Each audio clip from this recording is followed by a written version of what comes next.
On to chair, attest Michael Smart.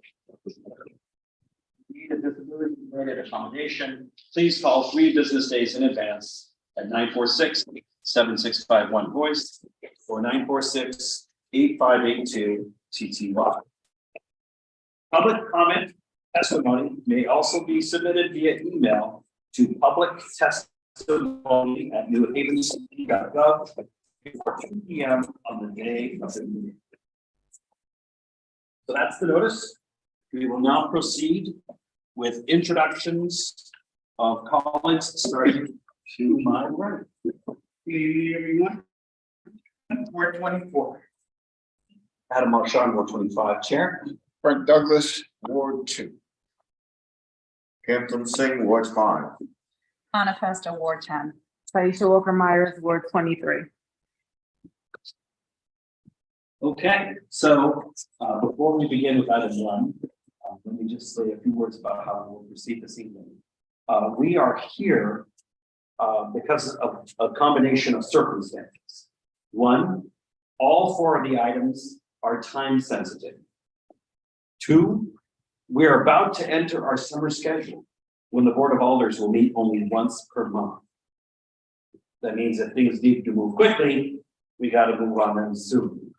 That's why we're having this special meeting, only a couple days after passing our budget and after a long series of meetings and workshops and public hearings, but we will soldier forward and do our best.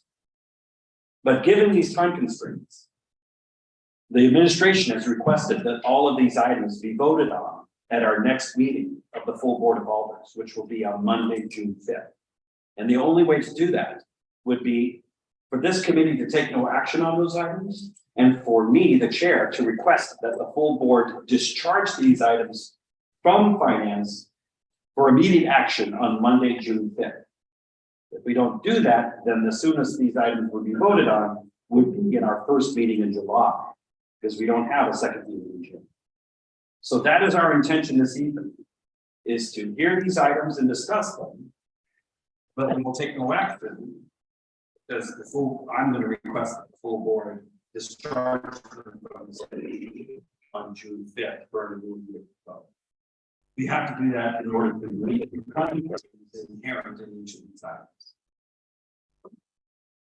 So, having said that, we're going to proceed with item 1. We invite the makers of the item, please, to come forward. Against the wall to my right, for individuals who wish to testify on this item, we will be hearing from the public. After we've heard from our city staff, the makers of this item, and after the committee members have asked the questions, we have our back and forth, we'll open it up for public comment. Members come forward to testify in 3 minutes. So that we can get to everybody who wishes to testify and we can get to our agenda this evening. Okay.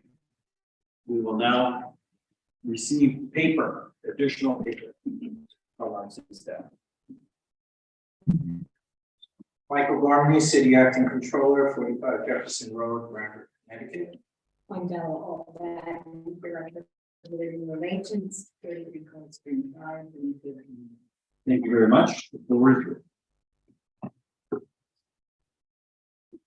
All right, thank you, committee members. What I'm passing out before you is something that you've seen with all the union contracts that have been submitted thus far, which gives a broad estimated cost of all the major cost items that were negotiated between the city and the union. What we're going to focus in on is the compensation cost, which is the wages, pension, and healthcare, which are the major cost drivers within a lot of the bargaining unit agreements that you've seen thus far. Looking at the first page, shows you the general compensation cost comparison. Again, these are estimated costs because it depends on hiring within any year where it falls from a salary standpoint. In different circumstances, related to the position and where it falls, within that year. So what you'll see on the page is the estimated cost, as it stands right now, is $15 million, which is over the life of the contract. This is a 6-year contract, which spans from July 1st of 2020 to June 30th of 2026.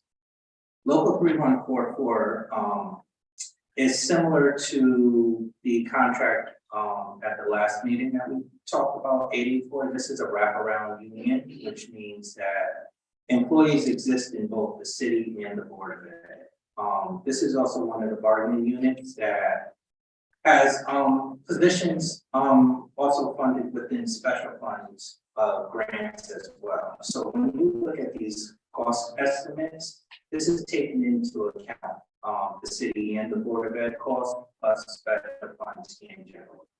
So we wanted to present it like we've done with all the other bargaining units on just overall high level cost for this. So again, this is a 6-year contract that's being from July 1st of 2020 to June 30th of 2026.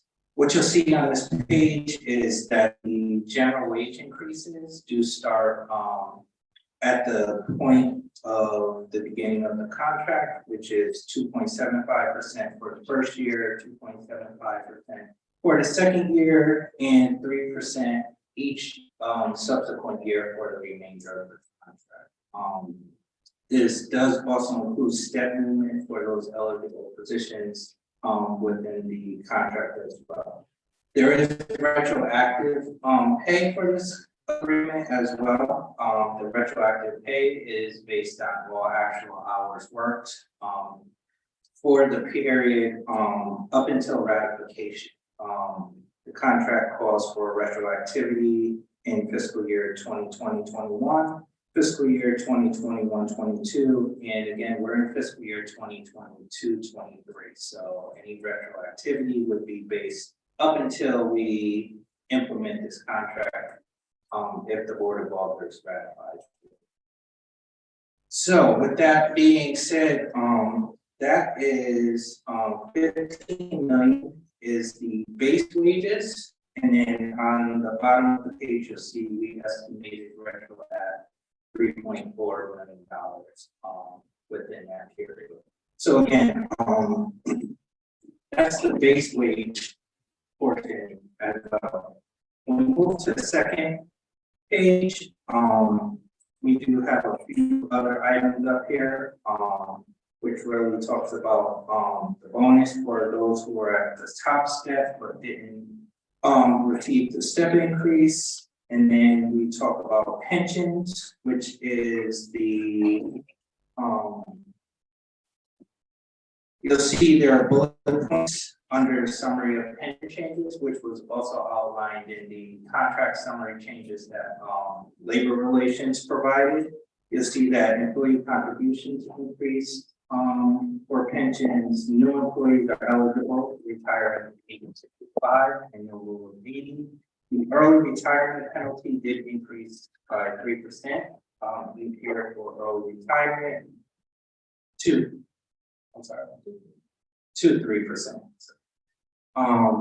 And employees have the option for joint survival benefits, and employees 60 years or older have the option to participate in either pension or Social Security.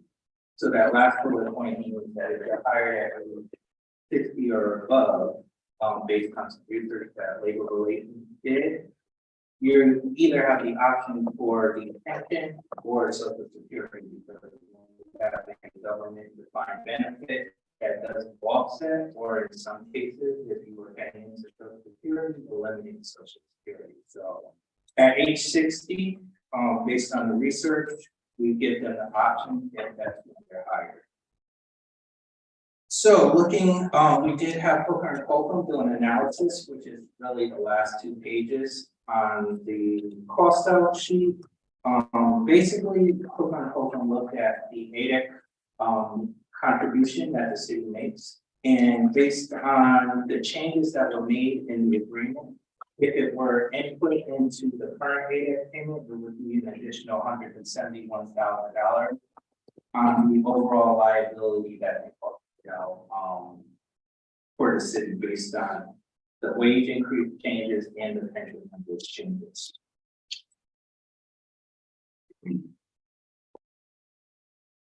Looking at page 3, we talk about the medical benefits. Again, this is a lot of what you've seen in the other contracts that have come before you. We did the change in prescription drugs that we talked about in a lot of the other contracts, which is similar language that you see in the other contracts, which is changes to the prescription coverage for drugs and converting from Ingenio to the national Ingenio formulary, and looking at the 2 options that are available for medical plans. So we have 2 options like we talked about in other contracts. We have the high deductible health plan, which is really known as the HSA, and we have the central preferred, which is a buyout option from the HSA within this. Now, one of the differences that you'll see in this particular contract is that we did the cost share really based by income. So when you look at item number 5 under medical benefits, you'll see that their cost share is really dependent on the amount of money of their salary for that year. There are different cost shares. And then each subsequent fiscal year, that cost share does increase by 1%. So we really did it on a tiered basis based on salary when it comes to what is deducted each year for medical, or each week, sorry. And then one of the other important bullet points for this is number 7, where spouses of new hires after the ratification of this agreement are not covered under retiree medical. So that was something that was also negotiated between the city and the union as well. But looking and working with our consultant for medical, we estimated that the total cost savings will be between $50,000 and $150,000. The reason we have an estimate here is because, again, folks in Blue Care, which is one of the plans that will go away, will have to make a decision on whether they go to the Century Preferred Buyout or the HSA. Unfortunately, there's no exact way of predicting who's going to go where. So we ran a few different scenarios, and that's how we came up with what the cost estimate will be. It depends on where individuals will land within the medical plan. With the HSA, you've seen this language in some of the other union contracts. Any employee who switches to the HSA plan within the first year, so they have to switch from Century Preferred to HSA or Blue Care to HSA, will make a 65% contribution for the first year only. So again, the city does contribute a portion of the deductible for the HSA plan. Normally it's 50%.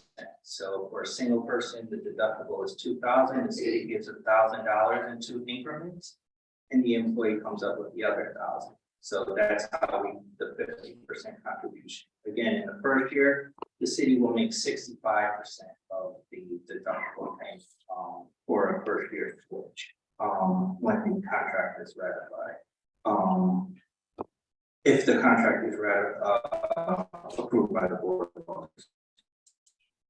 So the last area of the contract is there were a few small items related to pay differentials and areas of the contract that we are estimating to cost around $150,000. Again, a lot of the information I wanted to present on a high level for cost standpoint, but Ms. BoA to submit as part of the package the overall contract changes in a granular format in the Board of Alder submission. So I will turn it over to Ms. BoA if she has any. This was pretty much a nuts to bolts contract negotiations in which parties agreement on terms that we started with the recognition. The first article, the first change in this contract was to remove deputies to the coordinators. At 4 police in the city, we removed those deputies from the department. We reached an arrangement with those deputies. One deputy that was not removed, and one of the reasons it was not is because there was there would have been a residency requirement issue. He's been working for the city quite a few years. We felt that it was a little required that employee to remove displace himself and his current residence and move to the city of New Haven after working for the city for, I believe it's up 20 to 25 years. That particular individual's position, that deputy's position, that position will be removed from the bargaining unit when that person vacates that position. And I think that he is pretty close to retirement, so we wanted to give him an opportunity to recognize his years of contribution to the city, not forcing him to move his residence. Before you continue, Director Holtbatty, I just would like to recognize a colleague over here who has joined us. Thank you. We clarified, one of the other things we did is we clarified the management rights, cleaning up the language, simplifying the language, tightening up the language, giving the city the right to subcontract, but recognizing that the bargaining units have statutory rights to certain positions, but where the management's rights are a particular interest in subcontracting, or the bargaining unit is unable or has the inability to satisfy certain positions or fill certain positions, management has the right to subcontract those positions with consent, or not consent, but with notice to. We also have some changes towards some definitions, which actually COVID allowed us to shed some light on what we needed to clarify and what we needed to understand what working conditions are and the flexibility we need when emergency situation arises. So we expanded the definition of emergency. We also updated what terms and conditions of employment would be, when employees are required to be held over, when an employer can be a little bit flexible in terms of employees working from home. So there is just some strategic things that we needed to do in order to have our labor force work the way it's supposed to, and have our management have a little bit more control over the labor force, the workforce. I'm going to just jump in real quick, Director, and say that we're very grateful for this granular presentation. And if you think it's important for us to hear all of them, we'll certainly listen to that. But if you also think that there are some that you would highlight, and then see if there's others that we might ask questions about, that would be fine as well. Thank you. Actually, the ones that were already covered in Michael's presentation, I don't need to go through, and those are the larger portions, which is also on this list, would be health insurance, compensation. There were pension provisions. Those were the three major important aspects of the contract that I will not cover because it's already been covered in Michael's presentation. But as you can see, there were a number of areas, and I think that the union and labor relations spent a lot of time working on those areas that allowed us to reach a comprehensive settlement of this contract. And with that, I'm ready for the point. Thank you both for your presentation. We'll now have questions from members of the committee. The queue is open. Alderman Myers. Thank you, Mr. Chair. Would you happen to have the number of employees that would have to change from that, I can't read it, sorry, did you say the blue care option? Approximately. Yeah, I can certainly get that through the chair. I don't have the number off. Thank you. We'll follow up on that, for sure. Is that all, Alderman? Yes, I'm happy with this. Okay. Further questions from colleagues, Alder Hamel. Thank you, very much. Director, you, talked about, in the clarification of rights and language and in the contract, you talked about, subcontracting of positions, possibly. Now, It's not position. Contracting. of work, yeah, okay. That would mean what, some of the responsibility, if the unions could not comply and do those jobs, you would seek outside help? Subcontracting generally occurs when we don't have enough of a labor force to meet the needs that the work that needs to be done. If we don't have enough employees, if someone is skilled enough Right.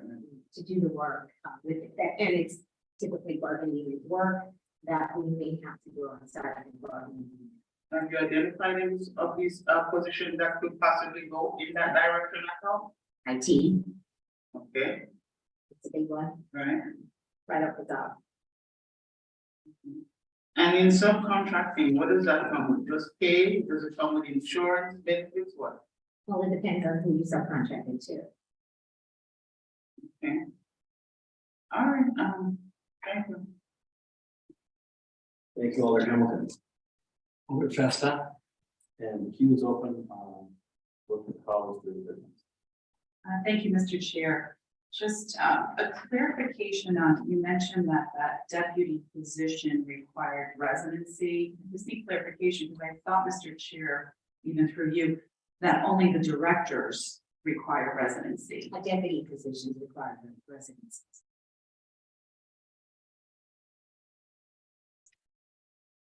Oh, okay.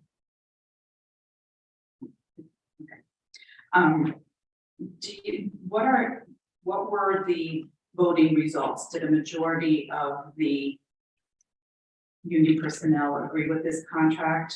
You want to know the exact number of the votes? Well, it doesn't have to be. It was an overwhelming majority. So There most were were in some agreement. that did not. Okay, but a majority were in agreement of this contract, and we did get some testimony, and it looks like they were all positive.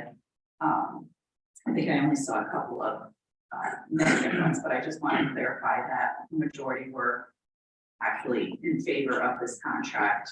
And when will, and this may be actually a question for Mr. Gormany, the retroactive portion, does that take place in July when this contract did? So the retroactive portion is usually 30 days after ratification. Again, like we've seen in most contracts, we did split the retro into two payments. 30 days if the board was to approve it, would be 30 days for June 5th. For the first portion that's due, and then the second portion is due by, I believe, the first week of August. That would be when the second portion is due. And can you just remind me which line item this comes from? Contract reserve. Thank you. And there is enough to cover the cost, because I know we've been, which is great that we've been finalizing many of these contracts, and there's enough money in there for all of them that we've already voted on. Yes. Thank you.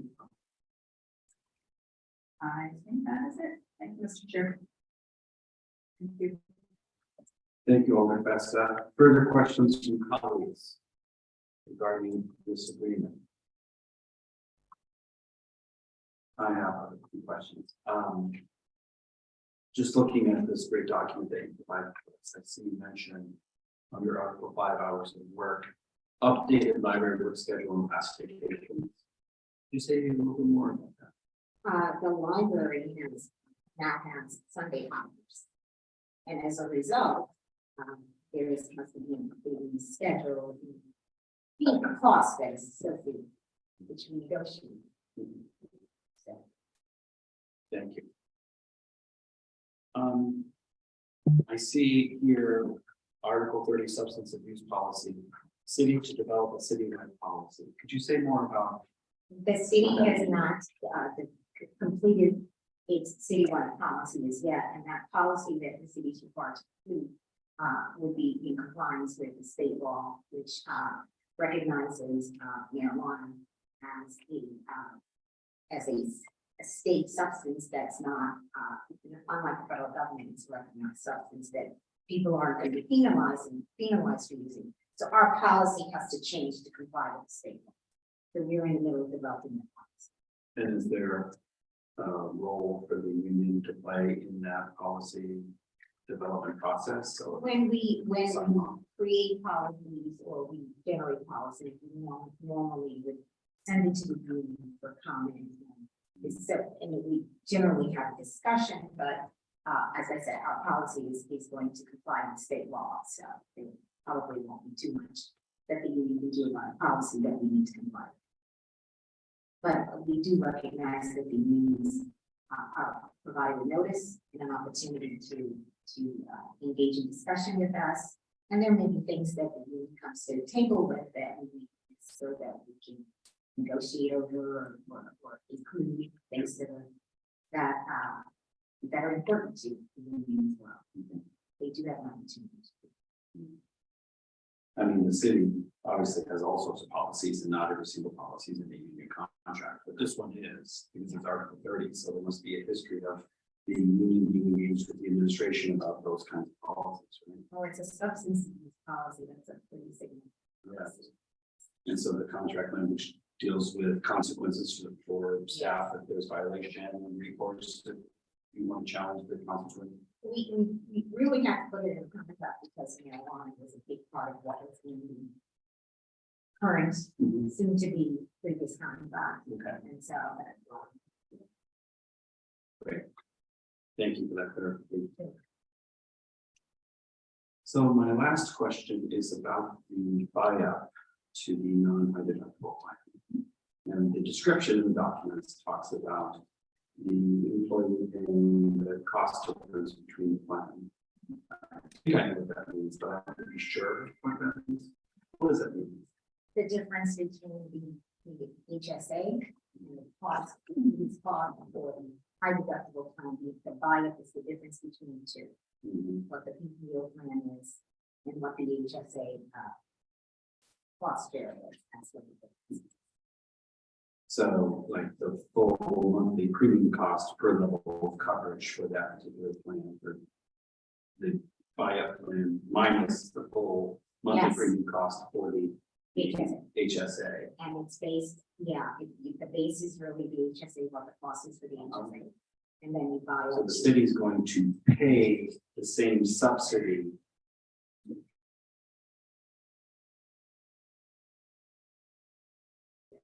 Here's what I mean.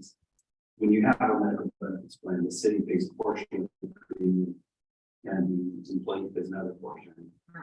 And so what the city will pay for the high deductible plan is the same that it Yes. will pay for the other plan, and the employee will have to pay for the rest. Okay. That's what I thought it meant, but.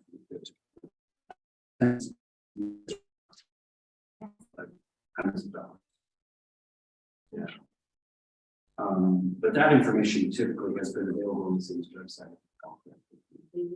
Cost shares for all the different kinds of departments. It's all in place. Thank you. So I will be able to look it up. By the way. Further questions, colleagues? As a colleague, Alder. We are on item 1. Further questions, Alder. Thank you, Mr. Chair. I apologize. I missed one of my questions. It's in regard to the bonus. Fiscal year 23. Is this a yearly bonus or is this a one-time deal? It's a one-time deal. And that's all because they've already maxed out. And how many employees are in that? So overall, there's probably 8 employees that we estimated, and again, that's because some employees will be in that bonus tier and go from 3 to 24 separately move. So the initial number in 22 is lower, but then 22 employees, the step movement that moved to step 10, 23, that would move in 24. So, or I'm sorry, move in 22 to step 10. That other step movement wouldn't occur, so in 24 they get the bonus, but overall it's about 30. I'm okay with that. We're okay with, I'm sorry, what did you say? Are we okay with that?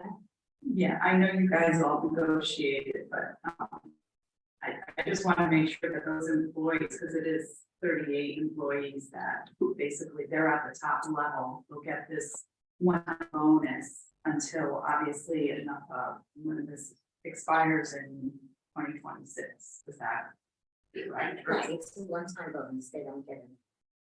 Alderman Festa, I think we might hear directly from some of those folks this Okay. evening. So your question may be better put to them. Just wanted to make sure I understood it. Thank you, Mr. Chair. You're welcome. Thank you, Alderman Festa. Further questions from colleagues? Alderman Douglas. Just a little bit of confusion. Under the pension summary changes of the pension, can you explain, what is this, rule of 885? What is that? It's 85 is 50, being 50 years and 30 years of service, you eligible to.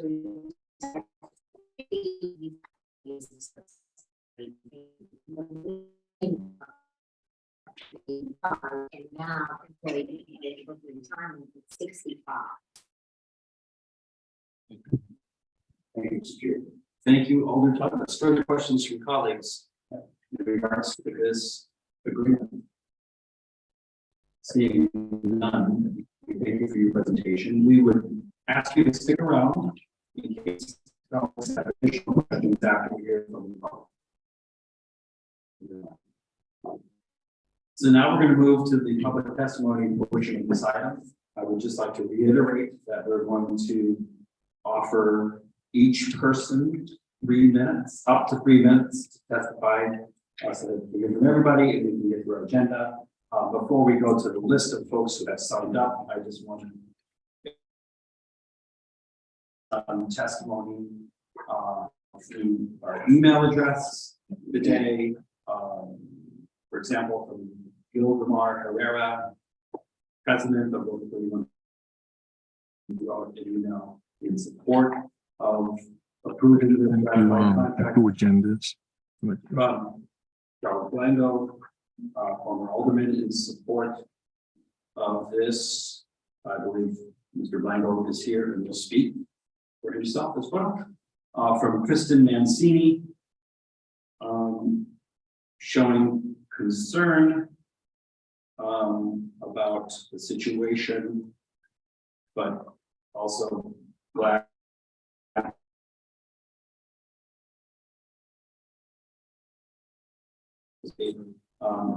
and then from someone whose name goes by C. Smith, saying that this is a fair contract that was.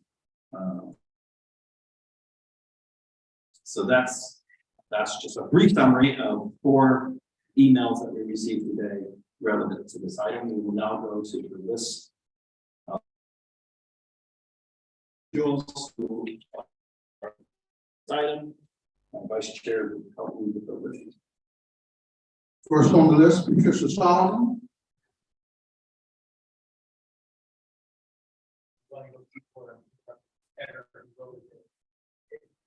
Well, we'll start with Ms. Solomon and then we'll quickly go to the next person.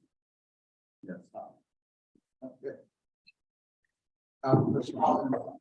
Mr. Franco.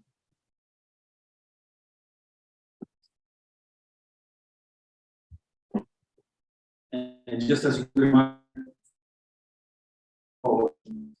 it's your name and address for record, and then you have your opinions. Good evening. Good evening. My name is Patricia K. Solomon. My address is 434 Dixwell Avenue, New Haven, Connecticut. I am a city employee, 31.4 card carrying member, and I'm talking to you in support of the contract. I am one of the 194 that voted to approve the contract. I am also one of the 38 that's being impacted by the differential, the step. I have been working for the city for 35 years. July 18th will be my anniversary. This is the best contract I've ever seen. Not only will I be impacted by the differential, I don't call it bonus because in another city at another time, we were told to use differential.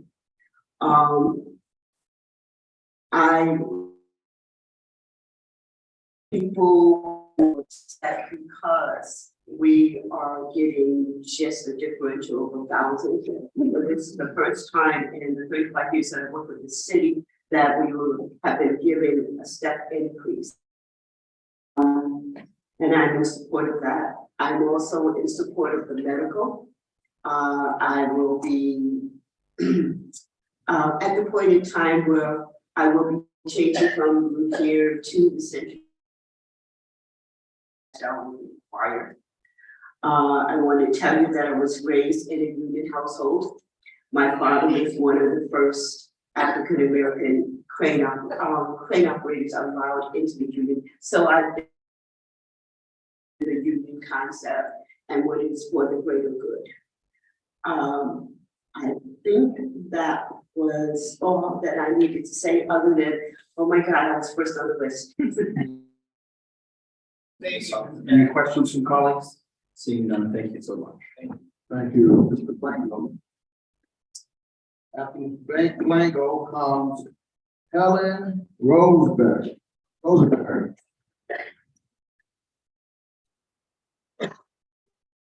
Dr. Blanco, 197 New Wall Street, New Haven, Connecticut. I would like to read my testimony for the bill. So the member, I'm writing to express my support for the recent approval of 3144 union contract. I believe that this applications, the contract was put to vote and recently overwhelmingly favor the results from the union members. This contract it has been 3 years since 3144 union members had a recent raise or cost of living to be reclassified to keep up with the rising cost of living. The last time a member, the whole member of 3144 received a step up was in the 90s. And the recent spike in the cost of living was due to COVID-19. This contract will tremendously help working families. As the membership voted overwhelmingly for this contract. I overwhelmingly believe it is beneficial to the members, especially the residents. We care deeply about our city and continue to work tirelessly for the betterment. Therefore, I respectfully request that you please vote favorably in this contract, allowing it to pass to the next level of the Board of Aldermen. Thank you for your consideration in this matter. Like my previous colleagues said at the time, that I'm not here to debate that the others that have some concern, but I do want to say that at the time that when I was on this board, I know that others was getting step up, they was getting reclassification. Thank you. While the majority was still working hard tirelessly for this city. So I just want to say that most of them look at the number, they in 6 figures, and look at the overwhelmingly that the majority of us live in the city of New Haven. Thank you very much. Any questions? Questions for Mr. Blanco? Former alderman in the city of New Haven. Hearing none, thank you very much.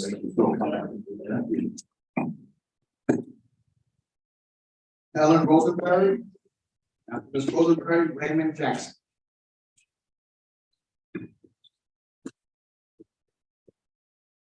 That is speak without.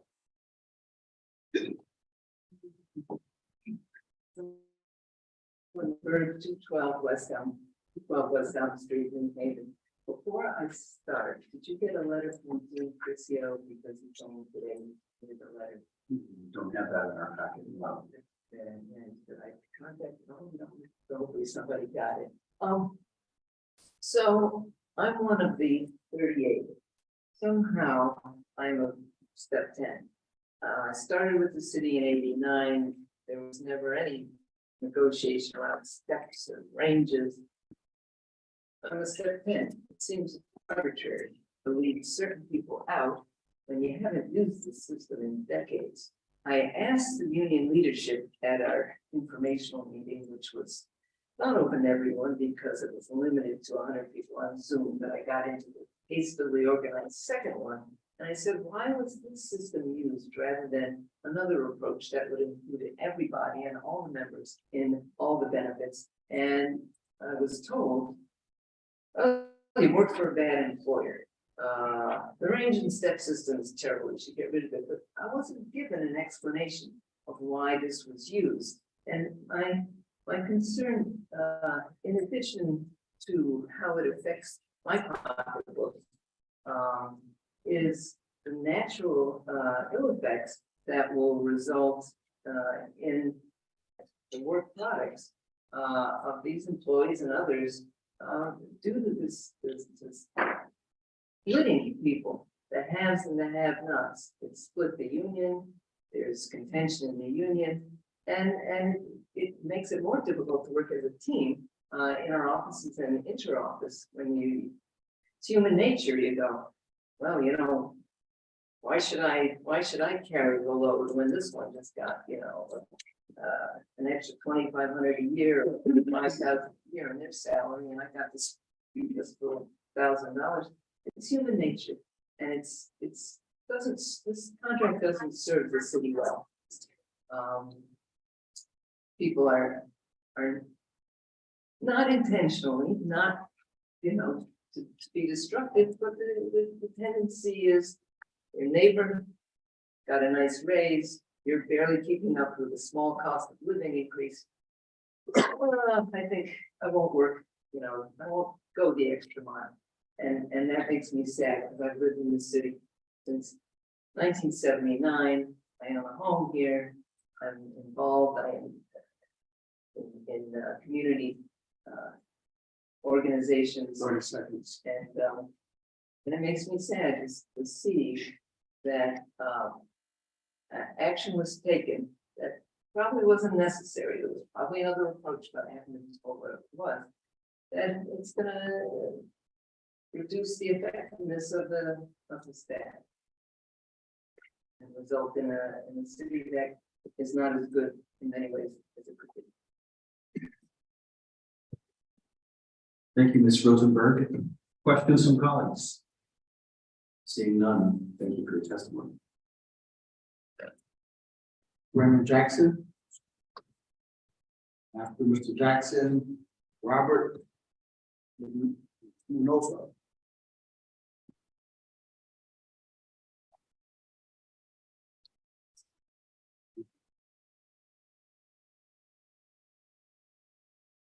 Name and address for the record, please.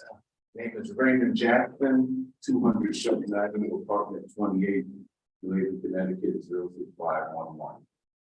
Okay, I'm here today, you know, because I'm in, you know, agreement with this contract. And I just want to say, I work for the very, you know, very humble group of people. You know, you would never know how long they've been here. And they've been without a contract, and they're so humble. You know, they're nice, they do a good job. I mean, like it was the last place on earth that, you know, that they could work at and they wanted to work at. I mean, our staff, our leadership, our bosses are great.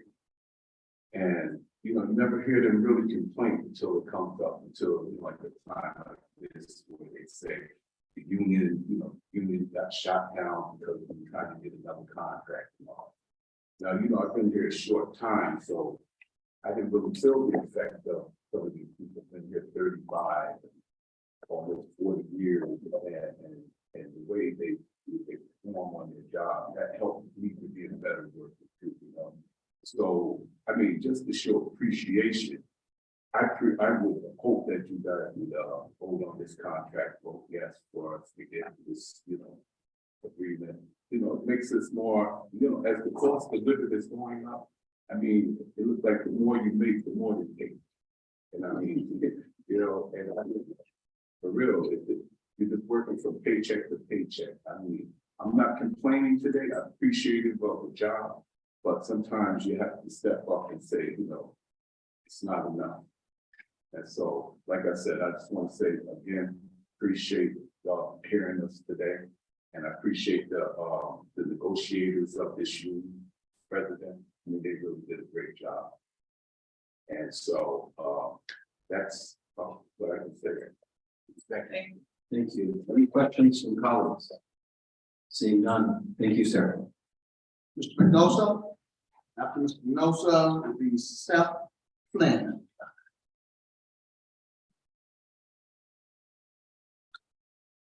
Name and address for the record, please. Robert Mendoza, 190 Worcester Street, New Haven, Connecticut, 06511. So, first off, let me say why I'm here and why.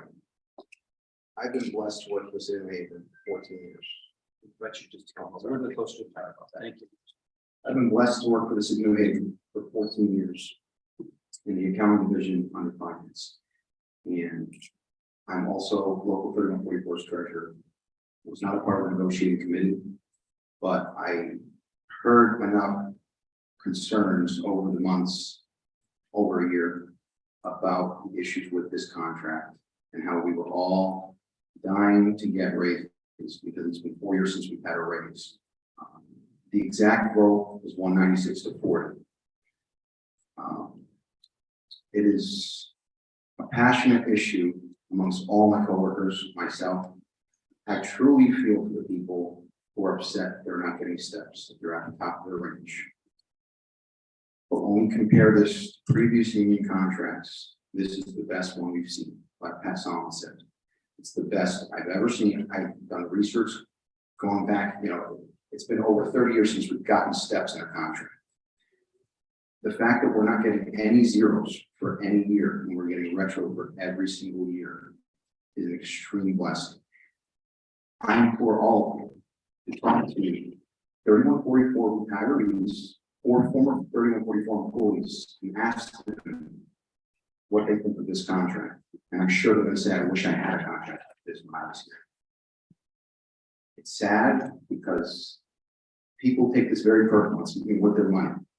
But I know for a fact the negotiating committee was doing everything they could to fight for every single member. And I'm sure I have more to say, lost track of my thoughts, but I just, like I said, before you go to full board, I'm for you to do that. Talk to people and see what they feel. And even other unions, because this is a very good contract, a great contract. So, like I said, I know people are upset and they feel they're entitled to these steps, but when steps were given 30 years ago, they're giving this bonus. They're giving this bonus, and that's only because the union heard these concerns and came back and they were able to get something for these people. It may not seem as though it's enough because it's a one-time bonus, but it's still better than what we've always had, and it's best for all of our members. I know people are, like families, want these raises as soon as we can because it's 4 years. I thank you all. Questions from colleagues? Seeing none, I thank you for your testimony. Mr. Flynn. After Mr. Flynn, Philip Morin.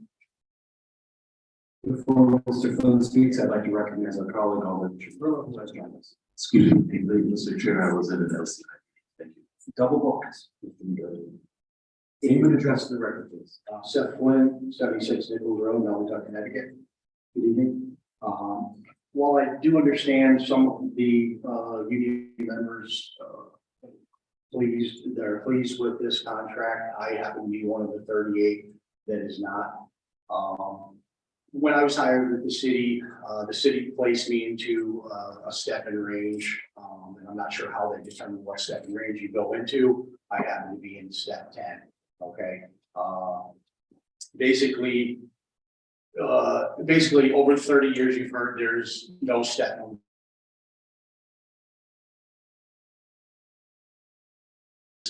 That's what it is. The bigger picture of the two steps that are being offered to me, the cost of living increase that we're seeing across the years is 6 years of the contract. That same salary increase for someone who was not a step 9 or a 10 would equate to a 31%. 17.5% increase or 38%, 31% increase is the difference there. And that's a massive amount when you compound that over the 6 years of this contract. I feel the city recognized the salaries in the city were too low compared to competing municipalities for equivalent positions. That's the reason they have offered these step increases. And I feel that for a lot of that, it is good. But the step 9 and 10 people, that is, let's just say, for instance, I was going to see a $3,500 increase on my salary per year for the one step, carrying forward. Now it's only a $1,000 payment for the one step and then another $1,000 payment for the subsequent step. We have members that have been with the city for 30 plus years who have never moved one step. They were hired at step 10, they've stayed at step 10, and now they're going to continue to be at step 10 because the negotiators, I don't feel the negotiators understood the way the step system worked, step and range worked in the city. Our own negotiator for AXME didn't understand the way it was set up, and there was no movement. 30 seconds. 3 seconds isn't enough, but a lot of the folks, the 38 people that are being affected by this are being massively affected by it. And I would like to encourage you to both have the city go back to the table and fix this so it is a fair contract for everyone. Then everyone would vote unanimously to accept it. Thank you. You brought that home well within the 30 seconds. Questions from colleagues? Seeing none, we thank you for your time this evening. Mr. Modane, not Mr. Modane, Violence.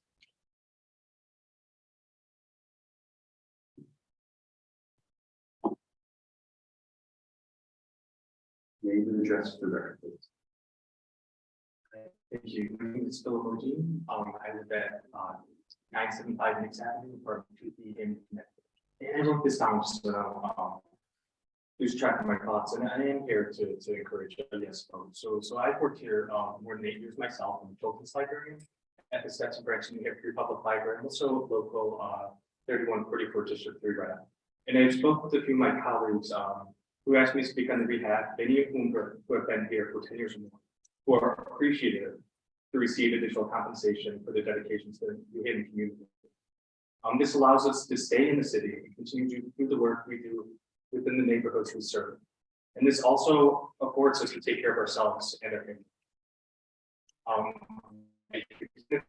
But that's your encourage yes vote. I appreciate that. Questions or comments? Thank you for your time. Thank you. Mr. White, after Mr. White, Justin Augustine Senior. Good evening, Thomas James White Jr., 396 State Apartment B, Brookhaven, Connecticut. 473. Good evening. I'm here to ask you to support the ratification of contract 3144. While understand there's some that it's not going to benefit as much. As a whole, it's going to benefit all. We are a union. We got together, we negotiated. There were things for the city that you had to take.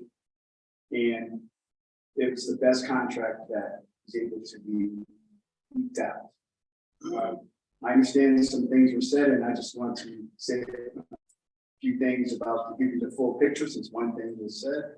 There's something said about the us having a meeting and then only a certain number was allowed. Actually, that was a systems through Zoom itself. That was not through them. And then the union also had after that a second meeting. So everyone that could come in was allowed to come in to be able to hear everything that's going on. We're a union. We're doing the best we can, and the majority of the people will benefit from this. Now, I understand it's gonna be real. Tell how I feel, better or worse. A lot of people are on the top tier. I understand that. Even friends of mine, a lot of them friends of mine. I don't think it's going to bring down the house as like it was hinted before that this argument is going to bring down the house. In all families, there's some kind of dispute, but the family does what they have to do as a unit to get things done. As in life, these things that we're dealing with, some people will not get what they want, but in general, we're all going to get some kind of benefit out of it. Now, the same people that were at the top tier during COVID, during all the things that were going on, they were at the top tier, they were making a certain amount of money. The rest of the majority of the people were not. When the contract comes through, it kind of balances out, evens it up, and helps everybody gets to a certain point because they are going to get their retro. I want to say one more thing in regards to that. When I came 14 years or so ago, retro was being phased out for the person that comes in. 30 seconds. Okay. I didn't complain or anything like that because I was going to the retro at the time 14 years ago. It benefited people. So I urge you to vote yes. I urge you to do it because this benefits the majority of the city employees. Thank you. Any questions?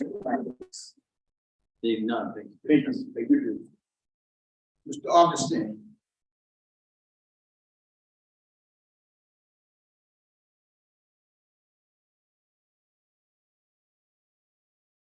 Hello, good evening. Name and address to the record, please.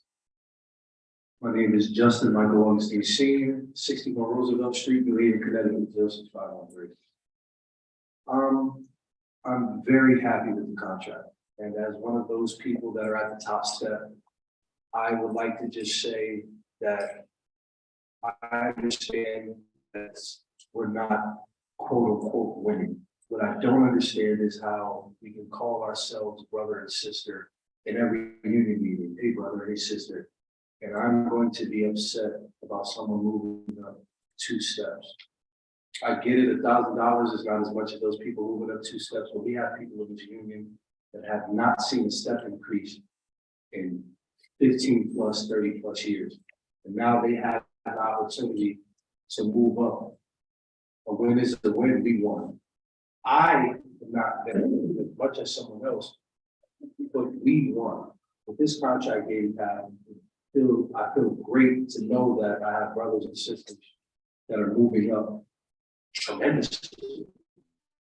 I'm also grateful for the $1,000. I'm going to take what I can get. A win is a win. But some people want more than others, and the people that are complaining have a few more check marks in their paycheck than others. And as one of those people that are at the top step, I'm still very, very happy to see these other people winning. And I also won in different aspects of the contract as well. And I would just like to say thank you for your time, and I hope you guys agree with this contract just like we do.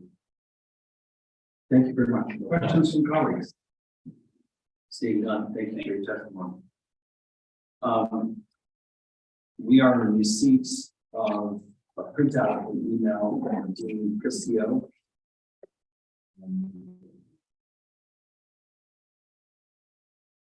And this is from an auditor to the finance department, 144. 138 folks at the top staff. And just in summary, Mr. Christio urges the board to reject the contract and to ask the city and we go back from the table to remedy the issue that he identifies. So that we will include in the record. That is everybody on our list of people who asked to testify. Is there anyone from the public who wishes to testify on this item? Please come forward.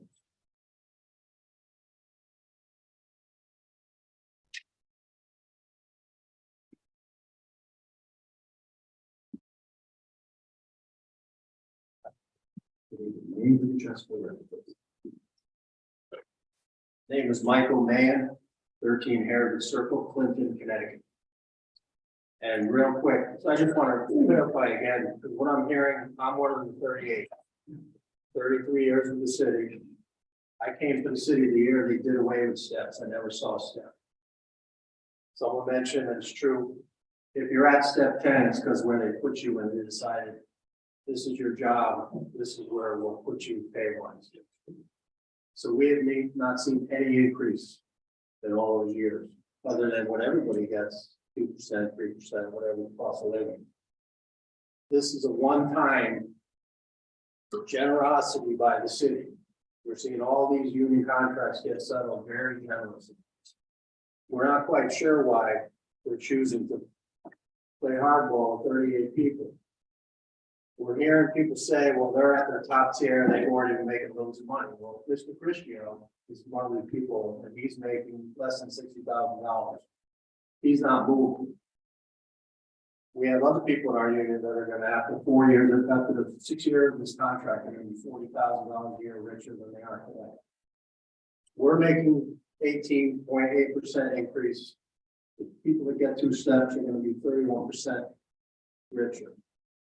We don't understand why the city is choosing not to include everybody in this one-time generosity. These steps aren't coming back. You're not going to be hearing this in the next contract.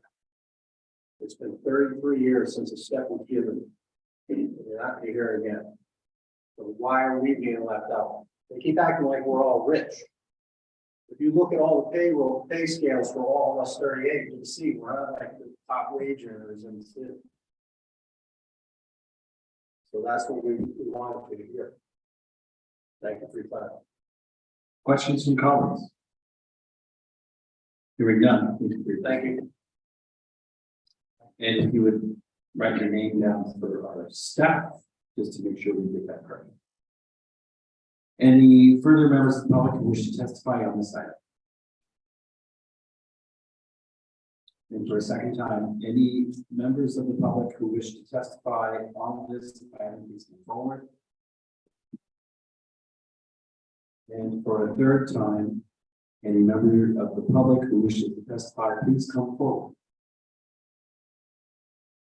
Seeing none, I believe the motion is appropriate.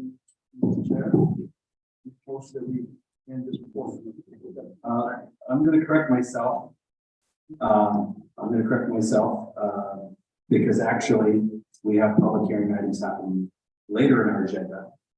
So we're not going to vote to close the public portion because we have 3 more items. Sorry about that. We're just going to simply move on to the next item. We'll close the public portion when we're done with item 4. Thank you for responding to my request for a motion, but now it's not my mistake.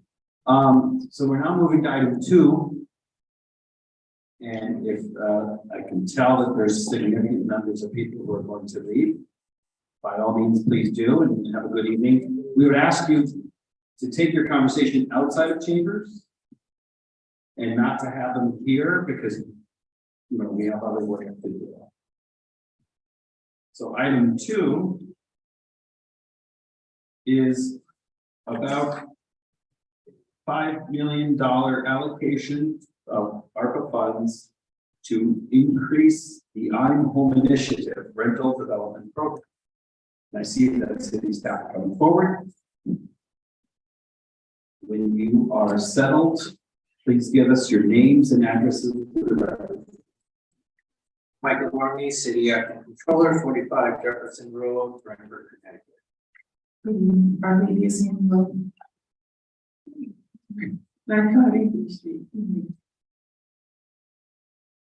Michael Piscatelli, Economic Development Administrator, and I'm at 353 Side Street. Thank you. Please begin. All right, thank you for hearing this item. I'm just going to give a brief overview of the ARPA allocation. Everyone has known and heard about it for the last year and a half. But as you know, the city received $115 million in ARPA funding, and a number of projects have come through this body and approved by the full board.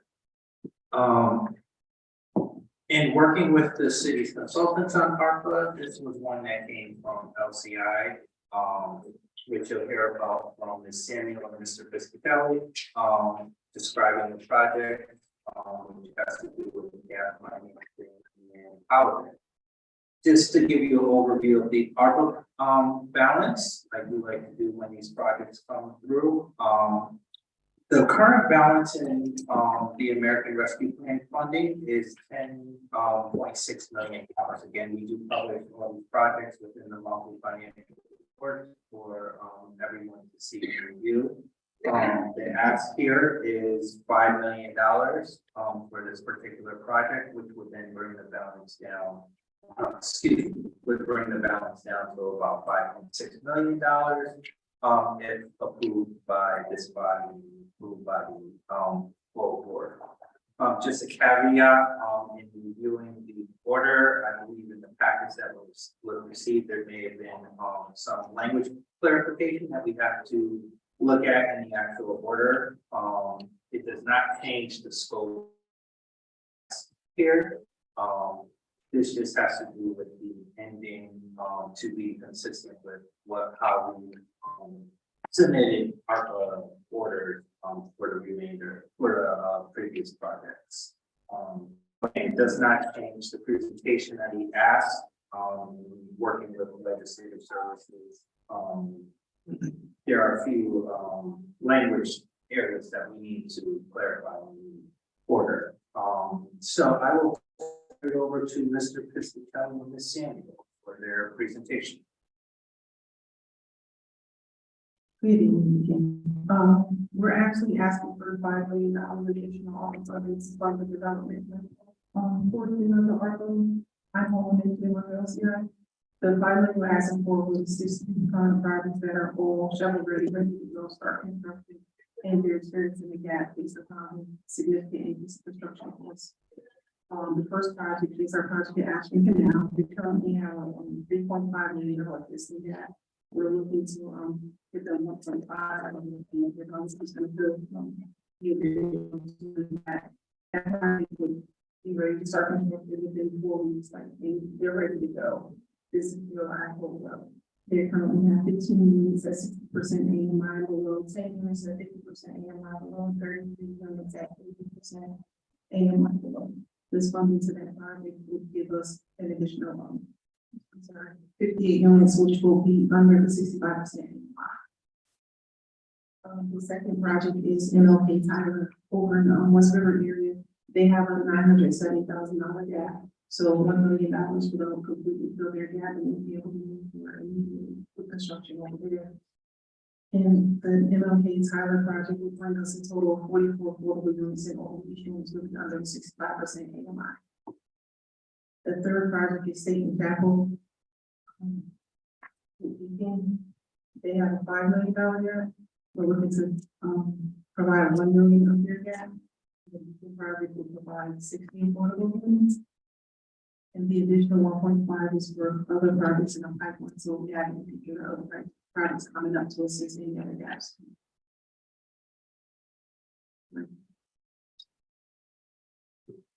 Appreciate your time tonight. Just to put a finer point on the levels of investment and the opportunity for the city. I think you know it from just being around town and feeling the pressures that many of our development partners are facing. Just last year alone, there was a forecast increase in construction of almost 15% year-over-year in the inflationary pressures. These particular projects you've seen before because we've either had a lista or pass through or other things. And the total investment is about $100 million plus if you roll up all the projects. So various partners are coming together to fill these gaps and make it sort of clear to you that this particular amount actually is going to be all relative to the overall cost, which includes Connecticut Housing Finance Agency at times, tax credits, the RJ development, which our lady mentioned has a significant private financing component. We have a private bank coming to the table and we're just filling a lot on the affordable side. The Beacon project, particularly, like the pressures are really significant on that project. So, you know, the final numbers are still being worked out to make sure that we can get all three of them out the door. And that's why in some ways the request for the $5 million to help us keep moving, recognizing it's just a really fast moving situation. Supply chain and inflationary pressures. And just one caveat that I forgot to mention is, when we request these projects, the city does have a consultant that works with OMB and other areas that reviews the consultants to make sure they're in compliance with the guidelines of American Rescue Plan funding, and this certainly does require one of the areas that ARC are going to utilize for. Yeah. Thank you, Mr. Chair. So I think we'll entertain any questions. Thank you for your presentation. Very concise and to the point. We appreciate that. We will now have questions from committee members about this proposal. Allocation of $5 million ARPA funds to put into the I'm Home initiative. We heard about specific purposes for $3.5 million of the 5. We'll begin with Alderman Morris. Thank you, and thank you for your presentation. So my question is, I know the project one canal has started.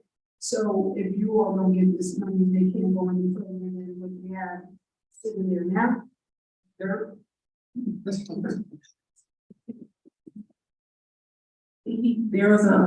gap is actually 3.5 million.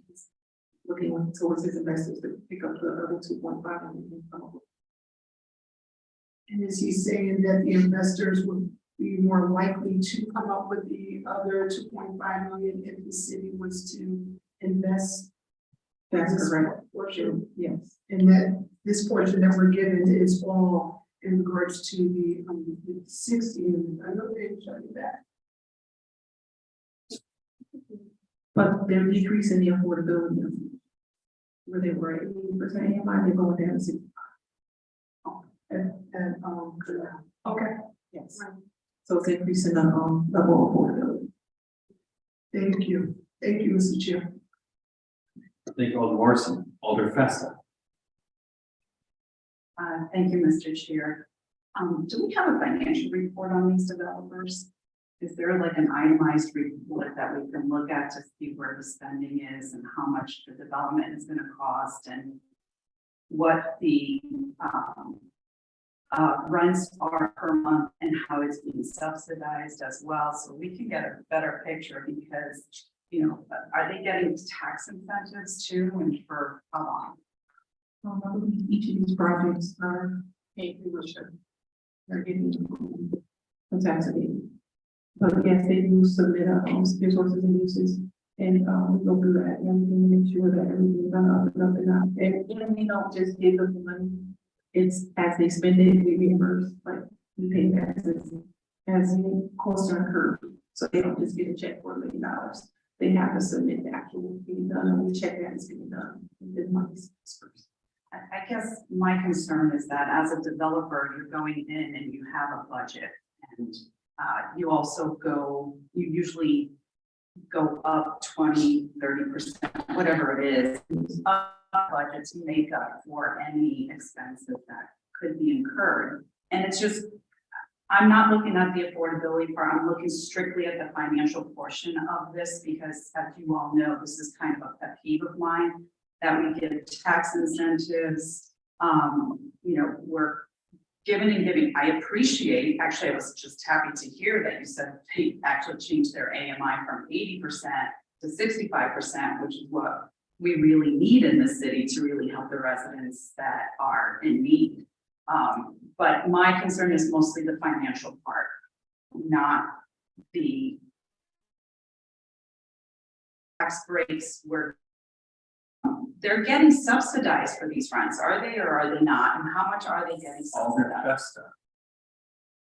We have voted on it.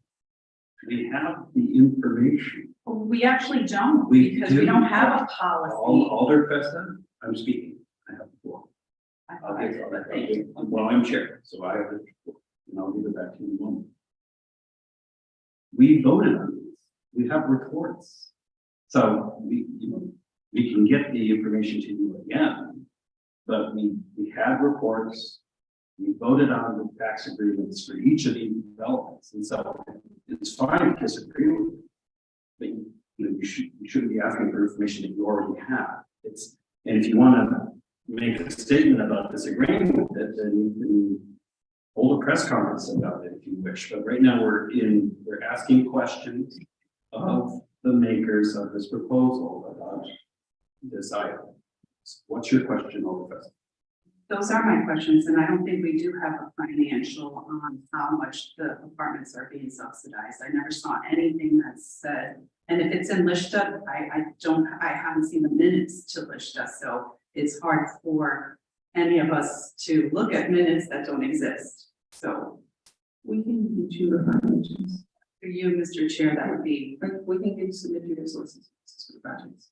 I appreciate that. We'll definitely follow up Alderperson. I mean, you know, and I just want to say we're all facing, you know, inflationary pressures, and I just feel like these developers, they come in and just constantly ask for more and more, and we can't constantly be obliged to do it without helping our overall residents as well. Anyway, thank you, Mr. Chair. Thank you, Alderperson. And thank you for, in advance, for following up on that information request made through me, the chair. Further questions, Alder Hamilton? Thank you, Chair Marshall. So folks, at the end of, if granted, it would bring 162 units of rent, affordable, rental units into the city. That is correct. There will be 162 new units Do at you, 65% AMI load. for rent or purchase, rent, right? For rental. All right, thank you so much, that's all. Thank you, Alder Hamilton. Further questions on this proposal to allocate $5 million in ARPA funds towards this initiative? Seeing none, thank you for your presentation. Is there a member of the public who wishes to testify on this item? And for a second time, is there a member of the public here who wish to come forward and testify on this item? And for a third time, is there a member of the public here who wish to come forward and testify on this item? Seeing none, we're going to move now to the next item in the agenda. Thank you for the presentation. Thank you, everyone. Which is item 3, a transfer of funds from various departments to the Corporation Council Legal Services account, and an authorization to increase the maximum compensation for, I believe, 4 agreements with law firms.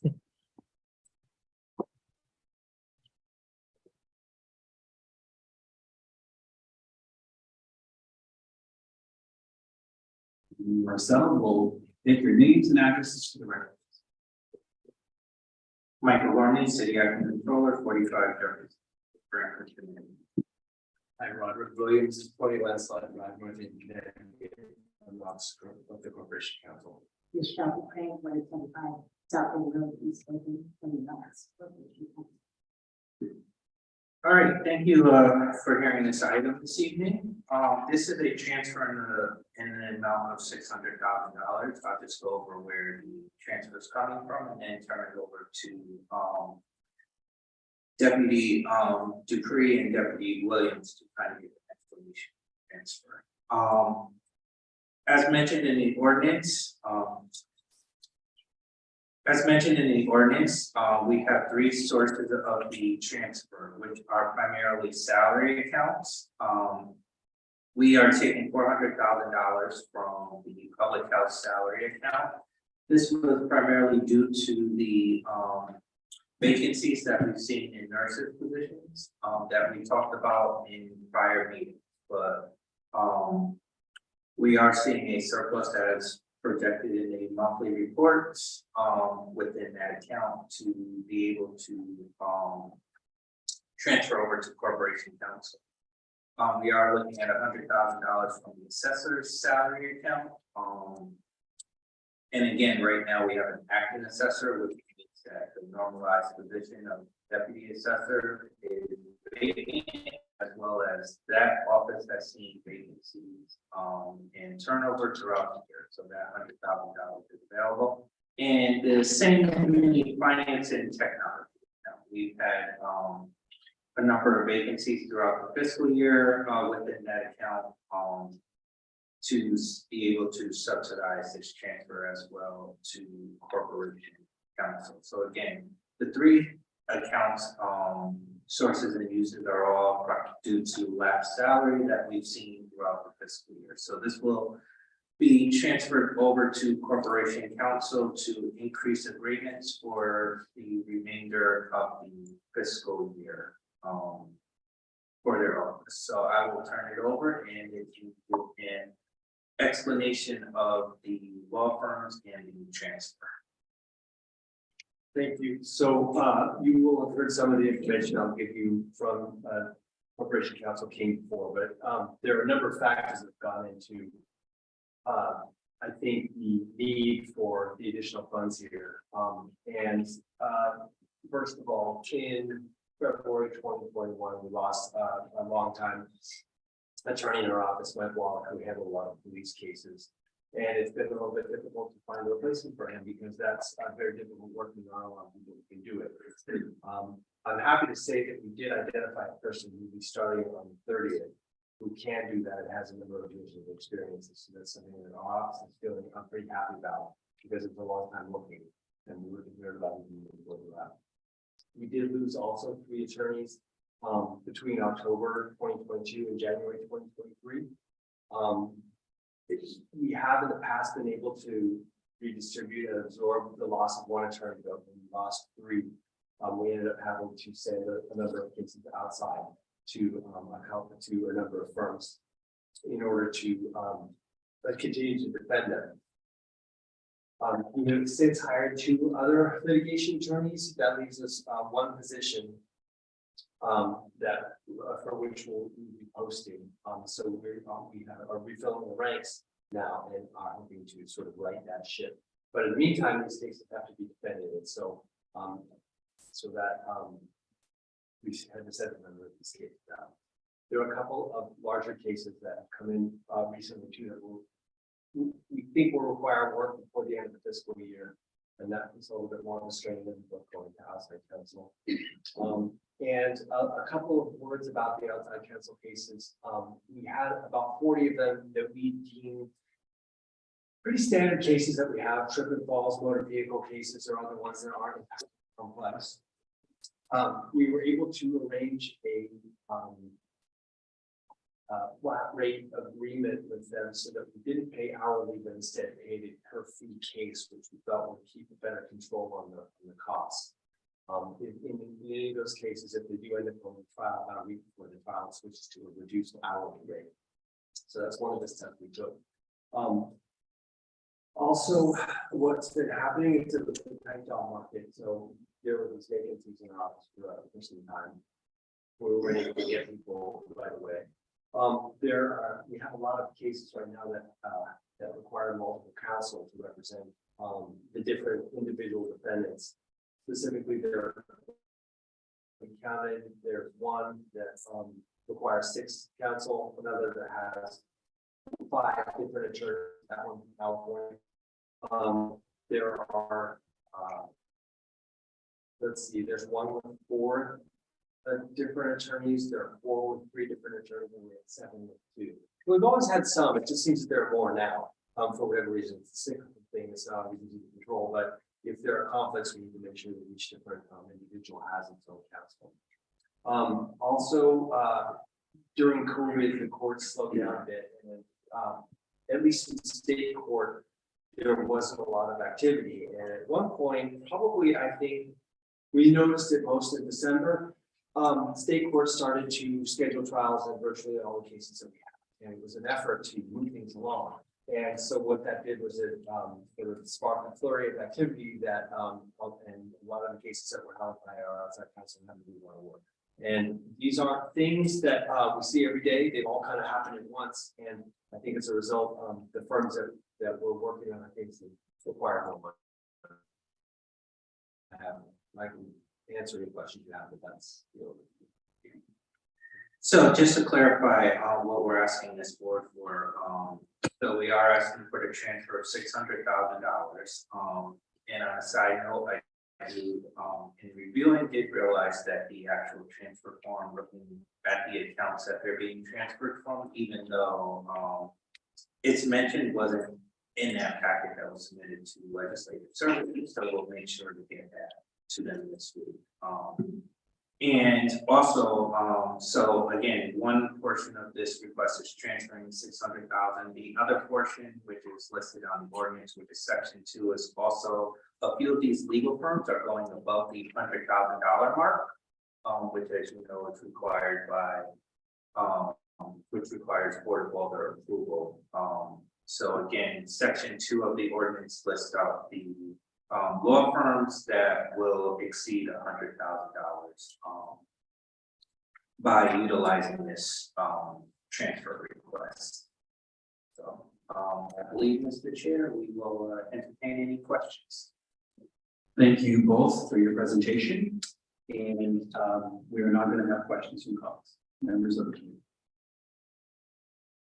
Questions from committee members about this transfer and this request for authorization to exceed $100,000 in the contract with, I believe it's 4 law firms. Although it's difficult to know how many because it's just a long string of names without semicolons. So, questions from colleagues? Alder Walker-Myers.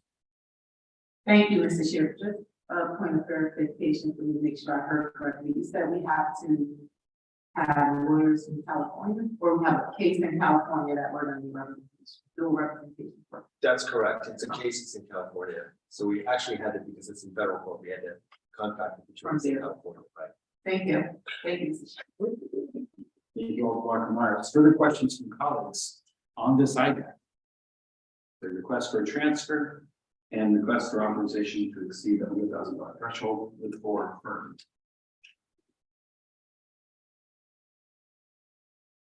I have a question. And I thank you for that explanation. I'm wondering if you could say a little bit more about each firm. What kinds of cases each firm is? Well, the 4 firms that are going to go over $100,000 and they're listed in the title. And it would also help us to understand what those firms are, because it's difficult to suss it out just by looking at the long list of names. Absolutely. I believe there are 5. I have 6 on a list, but I believe 5 of them will go over. I can just tell you about all of them. They're great, they're all make more money. So I think the one that has the highest increase is Out of New York. Out of New York has for years defended the city in police misconduct cases, and I would say that's the majority of the cases that they are handling. But they also have done appeals for us. And this year, in fact, they defended an appeal in which there was a verdict against the city for $209,000 in the appeal, and they successfully had that overturned. And so it was actually helpful in the law on highway defect cases, similar vehicles. They've been helping us on a number of cases out of what we consider fairly high exposure, and the police misconduct cases often require extensive discovery, lots of depositions. That takes a lot of time. Another firm, Carson Hallberg, handles police misconduct cases also and other constitutional matters.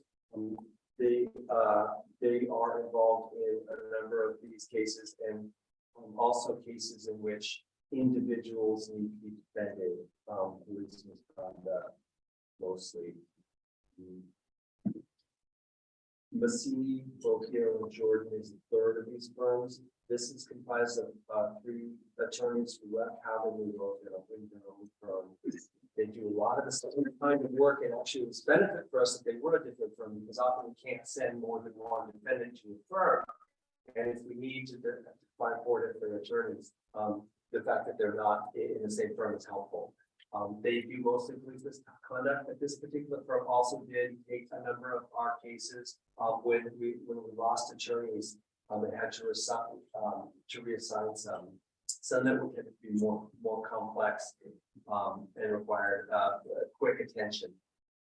Another firm, Milano and Wanted. This is the firm with which we engaged in a flat fee arrangement. It took 40 cases on a flat fee basis, but they took a number of other cases that were more complex. We have, I believe they're involved in 2 civil rights federal cases representing individuals. So a variety there. And also, let's see, there's a motor vehicle accident case too that is significant, that will involve significant work. So that their fee went up just because of the flat fee arrangement, 40 cases at $2,500 goes almost up to $100,000. And so the work that we did in addition pushed that over. Sussman, Duffy, and Segaloff is another firm that would be over $100,000. They do similar to some of the others, police misconduct work and constitutional matters. They also represent the city now in a case in which the city is attempting to recover money from an East Coasted motorcycle group for some work the police did involving an event that they had. But there are a number of cases that they've had where there's been pretty extensive discovery, because the court keeps threatening that there will be trials, and in order to prepare for the trial, they're engaged in depositions and expert disclosure and experts. I think that covers the ones going to. That's very helpful. It helped me realize which firms in this conglomeration of needs. Thank you. Further questions from colleagues about this transfer and request to exceed $100,000? Seeing none, thank you. Is there a member of the public who wishes to testify on this item? Is there a member of the public who wishes to testify on this item from the Corporation Council? And finally, is there a member of the public here who wishes to testify on this? Seeing none, thank you for your time, and we'll move now to item 4, which is an agreement between the city and United Way. Greater Meeting.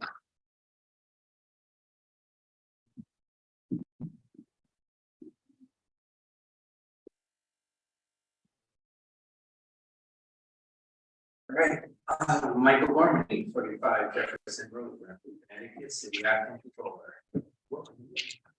Sandra Quinnapuan, policy house for the Mayor New Haven, 20 Court Street, New Haven, Connecticut, 06511.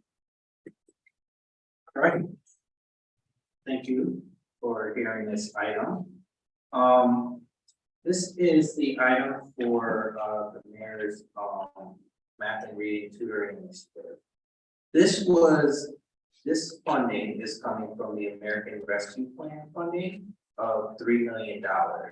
Now, if you recall, this funding was already approved by this body and the full board. And so earlier during the LCI presentation, I mentioned there was a balance of $10.7 million. This funding is already included in that balance because it was already previously approved. What you have before you is a contract for United Way to administer this program. And the procurement process that happened with this particular service was the city did advertise a request for a proposal for these services. We did receive 5 proposals through this request for proposal process. These 5 proposals were scored through a committee that was set up through the mayor's office. And after reviewing the proposals, the committee felt that United Way of Greater New Haven had the best response and could administer the overall summer programming for this math and reading tutoring program.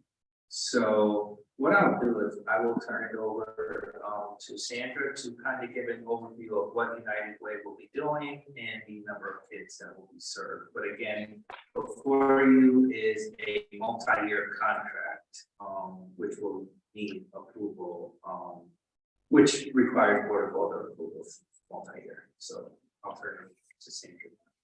Good evening. So we, as Mr. Gormley stated, we put out an RFP and we had 5 proposals. And from all the proposals we received, United Way scored the highest by all 3 members of the panelists. We feel that the comprehensiveness of their proposal demonstrated the capacity to manage a program of this size, as well as a way to engage the many community partners of various sizes that would be necessary for this citywide initiative. We also felt that they thoroughly answered every part of our RFP, and their familiarity with the New Haven context was also an asset. In terms of the work, United Way will be coordinating entity as well as the fiduciary sponsor, which will be helpful, particularly for lesser known, smaller community organizations that are doing the work of tutoring children in literacy and math. But you know, you don't want them to go through this lengthy bureaucratic process with the city, and so United Way cuts down on a lot of that bureaucracy and makes it more accessible, so that we can have more organizations doing this work, because this is a citywide initiative and we need all hands on deck.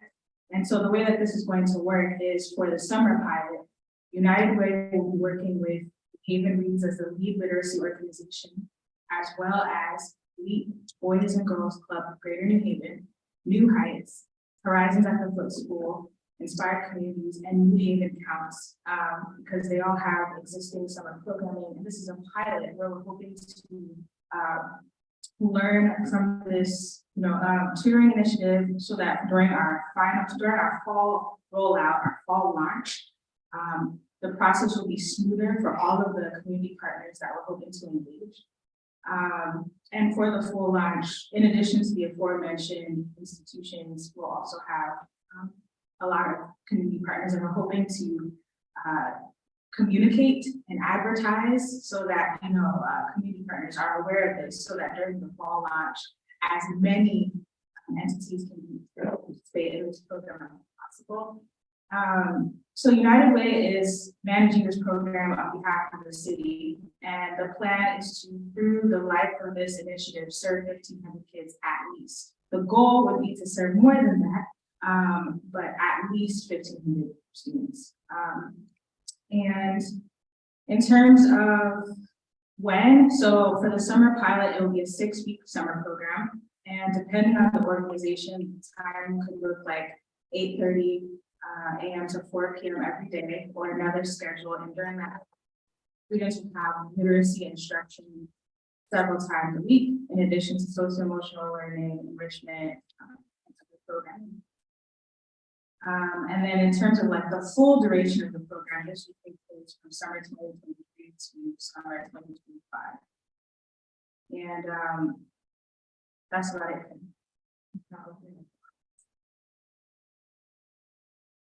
Thank you for that presentation. We'll now have questions. Before we have questions from colleagues, let me just remind ourselves of the time frame on this.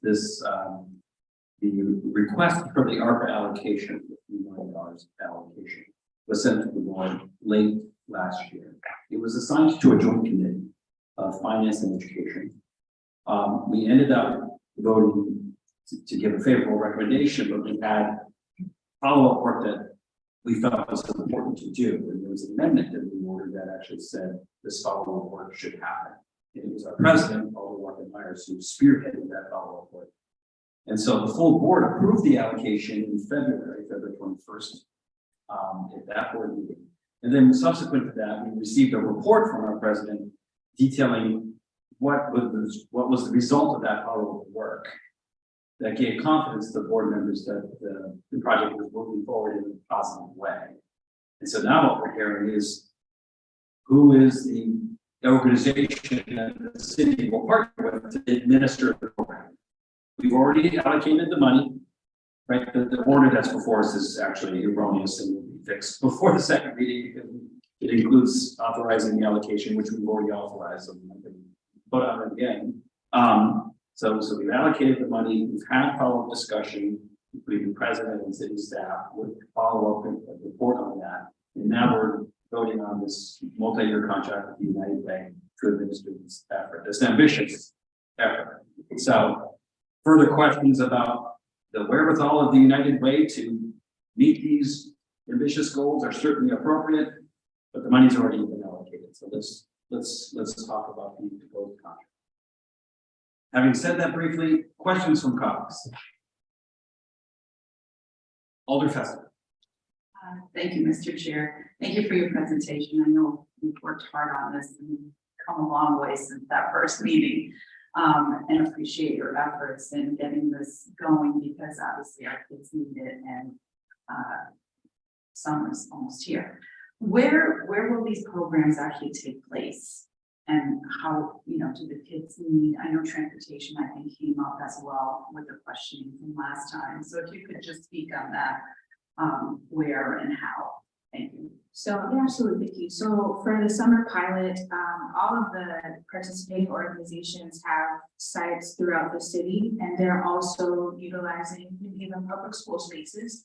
So for instance, LEAP is operating, I believe, in about 7 New Haven public school sites, and all of the other community organizations have their own centers as well. And from my understanding, they're ideally located such that transportation will not be necessary.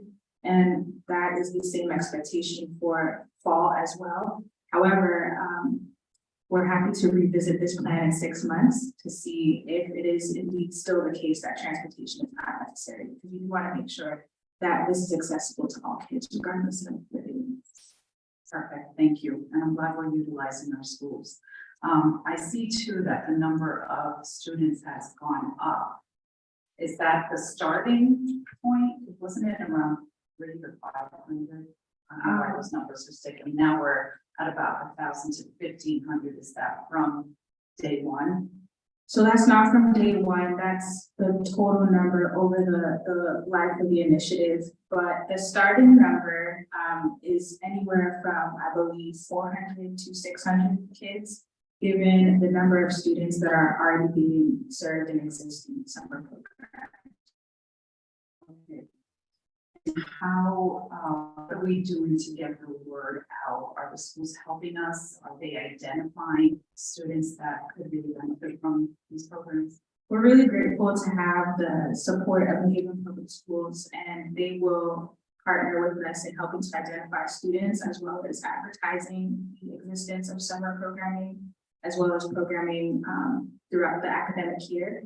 And there will also be a committed and consistent effort to advertising to communities, parents, families, various organizations to ensure that this is on everyone's radar.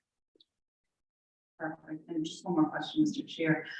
I know we haven't started the program yet, but has any thought been given to continue this program even after 2025? I know we don't even have data yet, but I feel like sometimes we start these programs and they work so well and then when funding ends and they don't continue. And this is an important program for so many reasons, and I'm just wondering if any thought has been given or any discussion has taken place for that. Well, it's definitely my hope and intention that after the year 2025, we can demonstrate the success of this program to make the case for more funding so that we can continue and scale this initiative to reach every single student in New Haven. And so a concerted effort will be made to ensure that we have the evaluation and data necessary in order to make a strong case for the continuation of this program past 2025. Mr. Chair. Thank you, Alder Festa, Alder Morrison. Yes, thank you for your presentation. Can you just tell us a little bit more about how the average Georgian, your community mom that just likes kids, and they may want to tutor, how is that person going to be able to benefit from this program? Because the kids in that neighborhood might not go to any summer programs, might not go to, they just stay home, right, where they live. So what would that look like for students? Thank you for that question, Alder Morrison. So in that case, thankfully, United Way will provide a very simple form that anyone can access, and that form is an application whereby an individual will share how many students they plan to provide services for, what their costs will be in terms of supplies, staffing, Chromebooks, any other training. And so the average Joe or Jane will be able to access this form, provide that information, and that application will be reviewed by the United Way, and then from there, funds will be discharged in accordance with the number of students they're serving and their associated costs. And so, one of the things I did hear you mention in your presentation about training. So every person that applies to get this funding through the United Way are expected to get this training through you say needs. So there's consistency. Yeah, for to ensure model fidelity, we are requiring every applicant for funding to go through training through New Haven Reads, and they'll also have support from literacy coaches for support around accountability, testing, evaluation, to make sure that there is improvement in student scores. So yes. Thank you, Mr. Chair. Thank you, Alder Morrison. Further questions from colleagues on this item? Further question? I have a couple. Okay. So it's a $3 million contract. How will that be paid out? In installments, some over time, do we have a plan for that? I'm looking at Mr. Gorman. I mean, just look at this. So a lot of parts of this contract will be as costs are incurred. There may be some areas, and our corporation council, once this is approved, there will be final details of the actual contract and the process. But a lot of the costs will be as incurred by the organization, by United Way as administering this program. Now, there may be a few areas that may have to be upfronted. Now, that's not uncommon in certain contracts that we do, because we realize that there are things that organizations need to get started, right? So again, this is kind of one of those mixed bag contracts because it entails such a wide variety of services and working with nonprofits. But a lot of the contract is going to be as costs are incurred by United Way. And I know in our packet that the estimate at this point is $1 million in personnel costs, like administrative personnel, I presume, and then $2 million in non-personnel costs. Correct. So there is a portion of this contract with personnel by United Way. Again, I think one of the things that was mentioned in that Sandra mentioned during the testimony is we That was also brought up as volunteers as well. We're looking for that, which is the training component comes in. But there will be a personnel cost to United Way as well. But again, we're also looking at utilizing, Sandra mentioned a few nonprofits with this contract as well, which would be subcontractors of United Way. So, but yes, there is a personnel and non-personnel for based on their RFPs. Thank you. My recollection of the discussion back in February was some astonishment and wondering about the scope and scale of the volunteer effort that the model at the time was relying upon. And I'm wondering what in the United Way RFP response gave you and the other folks grading the RFP confidence that that organization would be able to lead an effort to mobilize that community, or have there been kind of a tweak of the model to think that there will be more paid tutors and maybe not quite as many volunteers do? I would say there's been a peak in the model. We definitely are still asking for volunteers, and they're initiating a citywide recruitment drive for volunteers from various sources. So Yale, different. Having that said, community organizations who participate in this initiative will also be able to apply for funds.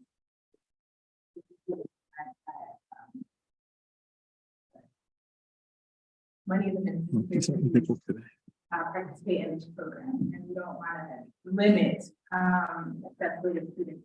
We really need students, and so the model hasn't.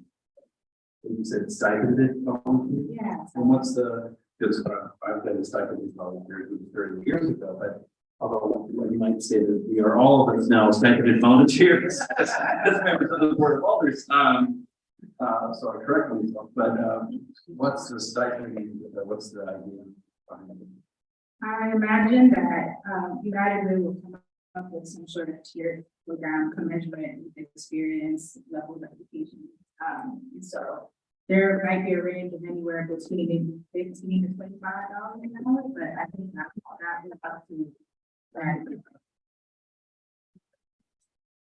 And I think, Chair Marchand, I also think in piggybacking off of that, we're working with United Way as Sandra said, the model is tweaked slightly, but I think also with the volunteer portion, it's just going to be a marketing effort that we have to do in working with United Way, the city administration, and the Board of Alders. I mean, it's going to be important to get the word out.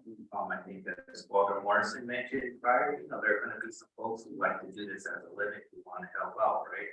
So I think that's going to be an important piece of as we negotiate and go through the program with United Way. That's going to be important.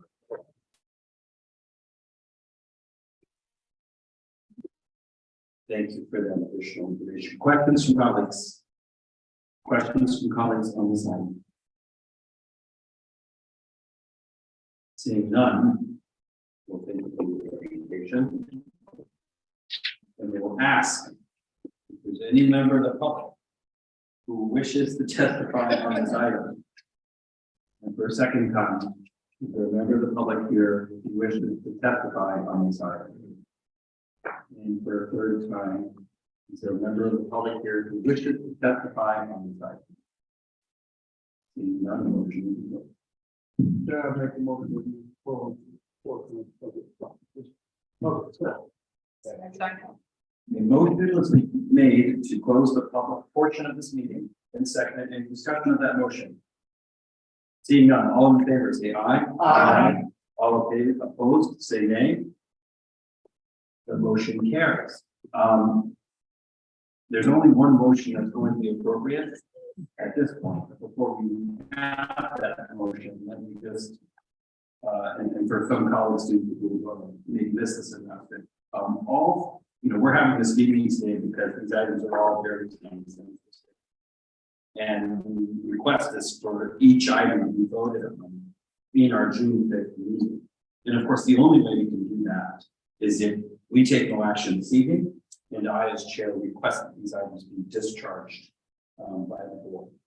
And so given that, there's no action that we need to take this evening. However, before we hear a motion about adjournment, I just want to state that I will follow up with the request to make sure we get the list and other information related to those 3 projects that would have gap funding as part of item 2. And also just you know, Mr. Corman did mention that some of the items that were here in our packet were either missing information or they were not properly formatted. We'll get that fixed so that when we get to the second meeting, everybody in our board will see the correct order and the transfer sheet with the account numbers and all those things. And we've already spoken with our acting controller about that, and that will be taken care of. So having said that, a motion is now approved. Make a motion to adjourn. A motion to adjourn has been made and seconded. Any discussion on the motion? Seeing none, all in favor say aye. Aye. All opposed say nay. The motion carries. We are adjourned.